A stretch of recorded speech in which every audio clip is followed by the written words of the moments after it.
تاسو صبح قدرمن لیدونکو ستړي مشئ د دې مهال د مهمو خبرونو ټولګې ته ښه راغلاست. په سر کې د خبرونو سرټکي. د افغان ښځو وضعیت ته غبرګونونه. یونما وایي چې طالبان به د ښځو حقونو له رعایت پرته په نړیواله ټولنه کې ځای ونه لري.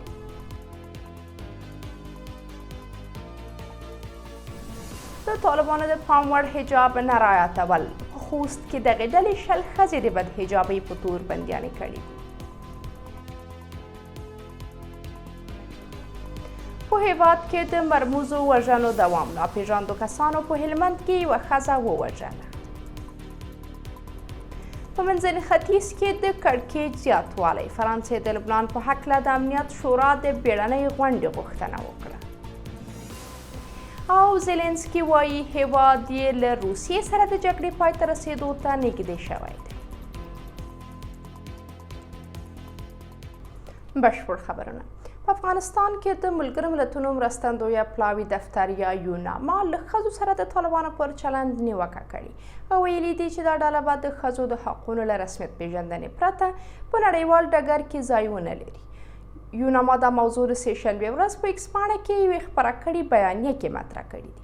په بیانیه کې راغلي دي د لوستو او کارګرو ښځو او همداراز د نیمایي نفوذ د حقونو او ازادۍ له رسمیت پیژندنې پرته افغانستان به هیڅکله په نړیوال ډګر کې خپل مناسب ځای ترلاسه نه کړي.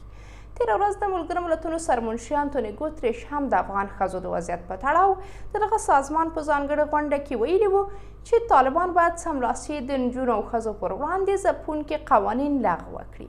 د ګوتریش په وینا تر هغو چې طالبان د جنسیتي تبعیض لاس وانه اخلي نړیواله ټولنه به یې ونه مني.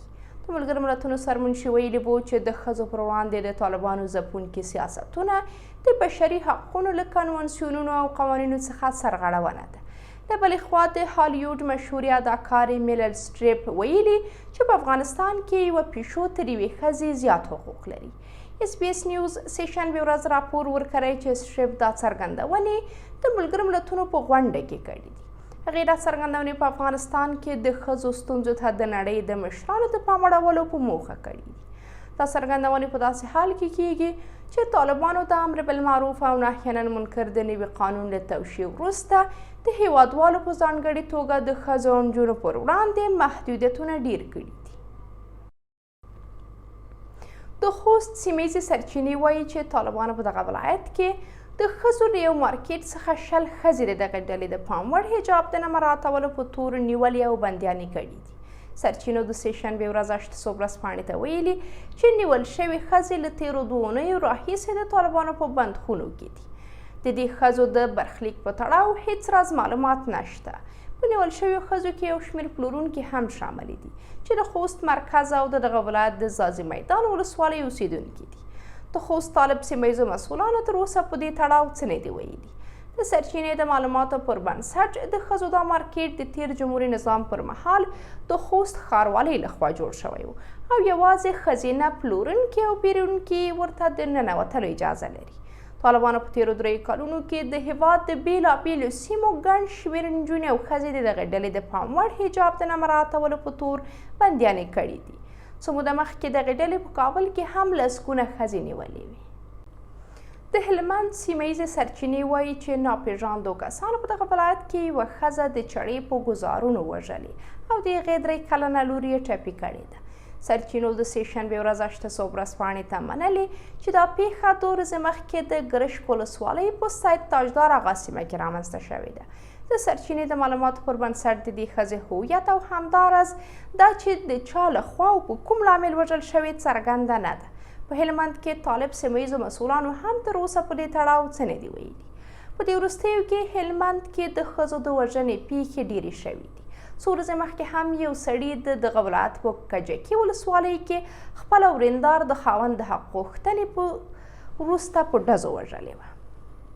د اسرائیل او حزب الله ترمنځ د کړکېچ له زیاتوالي سره هممهاله د فرانسې د بهرنیو چارو وزیر ژان نویل بارو د لبنان په هکله د ملګرو ملتونو د امنیت شورا د بیړنۍ غونډې غوښتنه کړې ده. نویل بارو دوشنبې ورځ د ملګرو ملتونو د عمومي اسامبلې په غونډه کې ټینګار کړی چې دا غونډه باید په روانه اونۍ کې جوړه شي. هغه همداراز له دواړو خواو غوښتي چې د ملکیانو ژوند ته پاملرنه وکړي. د فرانس خبري اژانس د راپور له مخې د اروپایي ټولنې د بهرنۍ تګلارې مشر جوزف بورل هم په عمومي اسامبلې کې د هیوادونو د مشرانو له غونډې مخکې خبرداری ورکړی چې د اسرائیل او حزب الله ترمنځ کړکېچ به په منځني ختیځ کې د هر اړخیزې جګړې لامل شي. د یادونې ده چې د تل ابیب او بیروت ترمنځ د لبنان حزب الله د غړو د مخابراتي شبکو له چاودنې وروسته کړکېچ زیات شوی دی. د لبنان حزب الله دا د اسرائیل کار بولي.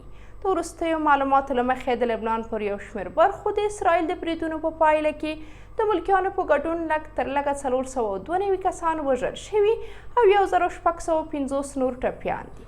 د اسرائیل پوځ ادعا کوي چې پر لبنان د دغه هیواد په بریدونو کې د حزب الله ډېر شمېر غړي وژل شوي دي. د معلوماتو پر بنسټ اسرائیل په وروستیو څو ورځو کې د لبنان په سویل او ختیځ کې د حزب الله پر شاوخوا 1300 پوستو بریدونه کړي.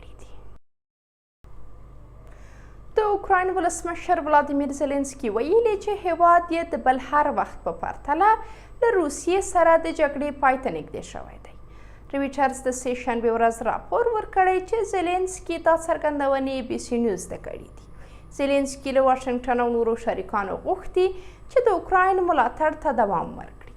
د اوکراین ولسمشر ټینګار کړی چې یوازې د کیف قوي دریځ کولی شي د جګړې د بندېدو لپاره پر روسیې فشار راوړي. هغه چې د جو بایډن سره د لیدنې او د ملګرو ملتونو د عمومي اسامبلې په غونډه کې د ګډون لپاره امریکا ته تللی، له خپلو ټولو شریکانو یې غوښتي چې رښتینې او عادلانه سولې ته د ګډې بریا په ترلاسه کولو کې ورسره مرسته وکړي. دا په داسې حال کې ده چې پر اوکراین د روسیې له برید راهیسې واشنګټن او دغه نورو لویدیځو متحدینو یې کیف ته په میلیاردونو ډالره پوځي تجهیزات ورکړي او په ځینو مواردو کې یې پر مسکو بندیزونه هم لګولي دي. بلخوا پوتین ویلي چې د سولې خبرې یوازې هغه مهال پیلېدی شي چې کیف د اوکراین خپلې ختیځې او سویلي برخې روسیې ته وسپاري او له ناټو سره د یوځای کېدو هیلې پرېږدي. قدرمنو لیدونکو، دا د دې مهال مهم خبرونه. تر بیا د خدای